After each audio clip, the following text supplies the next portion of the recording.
29 दिसंबर को भिवानी में होगा संतों का महाकुंभ। ये तस्वीर दिखा जा रही कि भिवानी के हालवास गेट स्थित बाबा जहरगिरी आश्रम में जो कि संतों का समागम रहेगा 29 दिसंबर को। जो विराट यहाँ पर विहंगम दृश्य संत महात्माओं का देखने को मिलेगा। जिस प्रकार से महाकुंभ में जिस प्रकार से संत महात्मा जो एकत्रित होते हैं देश भर से, जो चाहे वो कंदराओं की बात की जाए, गुफाओं की बात की जाए, पर्वतों की बात की जाए, तमाम क्षेत्र से संत महात्मा यहाँ पर जो इस विहंगम जो कार्यक्रम में शामिल होंगे कि जहरगिरी आश्रम में बाबा जहरगिरी के स्मृति दिवस पर ये हर वर्ष की भांति इस वर्ष भी जो विराट यहाँ पर भंडारे का कार्यक्रम रहेगा। और जो विराट यहाँ पर जो कार्यक्रम रहेंगे 1,41,000 लीटर गंगा जल से जो प्रसाद है वो यहाँ पर बनाया जाएगा, जिसके लिए आज गंगा जल यहाँ भिवानी में पहुँचा है। हरिद्वार से जो 19,000 लीटर जो यहाँ गंगा जल पहुँचा है और काफ़ी जो कई खेपें हैं जो आनी बाकी हैं। श्री महंत डॉक्टर अशोक गिरी महाराज ने कहा कि यहाँ पर आज जो हरिद्वार से गंगा जल पहुँचा है, जिसका विधिवत मंत्र उच्चारण के साथ यहाँ जो गंगा जल है वो मंदिर में जो लाया गया है। और इसी गंगा जल के द्वारा जो कि यहाँ जो प्रसाद बनेगा वो जो देश भर से लोग आएंगे, श्रद्धालु संत महात्मा आएंगे, उनको गंगा जल से बने प्रसाद जो ग्रहण करवाया जाएगा। ये तस्वीर दिखाई जा रही कि हर वर्ष की भांति इस वर्ष भी जो यहाँ पर गंगा जल लाया गया है हरिद्वार से और जिसका विधिवत पूजन किया गया है। उसके बाद मंदिर में प्रवेश यहाँ जो किया गया है, जो कैंटर के अंदर जो यहाँ 19,000 लीटर जो गंगा जल है जो पहली खेप यहाँ पहुँची है। श्री महंत डॉक्टर अशोक गिरी महाराज ने कहा कि 15 वर्ष से लगातार गंगा जल का प्रसाद यहाँ बनाया जाता है और श्रद्धालुओं में संत महात्माओं में वितरण किया जाता है। उन्होंने कहा कि गंगा जल का बड़ा महत्व है जीवन में।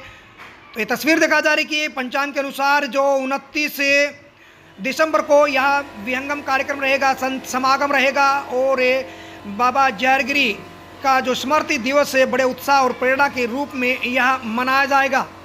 Special reporter Ashok Bhardwaj, ABP news. तो ये तस्वीर दिखा जा रही कि जो विहंगम दृश्य जहाँ देखने को मिल रहा है कि यहाँ विराट जो भट्टियाँ हैं वो तैयार की गई हैं, कढ़ाई जो और जो यहाँ पर जो भट्टी तैयार होंगी, भट्टी पर जो प्रसाद तैयार होगा और जिसके लिए सभी प्रकार की सामग्री है वो लाई गई हैं। जो यहाँ बिल्कुल देसी अंदाज में जो पकवान है वो तैयार रहेगा प्रसाद का, और जिसके लिए पूरी तैयारियां हैं मंदिर परिसर में। यहाँ पर जो श्री महंत डॉक्टर अशोक गिरी महाराज के मार्गदर्शन में यहाँ जो कार्यक्रम है वो लगातार जारी है। आज पहला दिन शुरू हुआ है और छोटी काशी के सिद्धपीठ प्रांगण में बाबा जहरगिरी महाराज की पावन वार्षिक वर्षोत्सवी भंडारा कहा जाता है। तो वार्षिक उत्सव में इस संत समागम के साथ साथ में जो प्रसाद का भोग है वो पावन गंगा जल से बनेगा। में इस युग में गंगा ही एकमात्र तीर्थ है जो व्यक्ति के सभी कष्टों को हरण कर सकता है और संतापों का नाश कर सकता है। बाबा जहरगिरी का 29 दिसंबर को वार्षिक भंडारा होगा और इसी आयोजन की कड़ी में 21 दिसंबर से 25 दिसंबर तक श्री हनुमान कथा का भी व्याख्यान होगा। जो कथाकार होंगे वो उज्जैन बाबा महाकाल नगरी से आएंगे और इस अवसर पर जो हमारे अखाड़े हैं सन्यासियों के 7 अखाड़े हैं, 13 अखाड़े हैं, रामादल और शंभुदल 2 कहा गया है। तो ये 7 और 6 13 के 13 अखाड़े जो प्रतिनिधि मंडल हैं या उनके जो संत हैं, जो मठाधीश हैं, सभी मठाधीश 25 तारीख से लेकर 29 तक आश्रम में पहुंचना शुरू कर देंगे और वह भंडारे में हर साल पधारते हैं। नागा संत महंत बौद्ध कुटीचर अभ्यागत सभी संतों की जो परंपरा है या कि ये श्रेणियाँ हैं वो सभी आपको या कुंभ मेले में दर्शन होती है या बाबा जहरगिरी आश्रम में भंडारे के अवसर पर दर्शन प्राप्त कर सकते हैं। आज जल जो है 19 लीटर जल आया है, प्रथम चक्कर है ये। अब 2 चक्कर शुक्रवार को आएगा तो ये 28 तक जल आता रहेगा। टोटली प्रसाद, भोजन प्रसाद जितना निर्माण होगा वो गंगा जल में होता है पिछले काफ़ी वर्षों से। तो ये 15वां साल है गंगा का जल से प्रसाद बनना।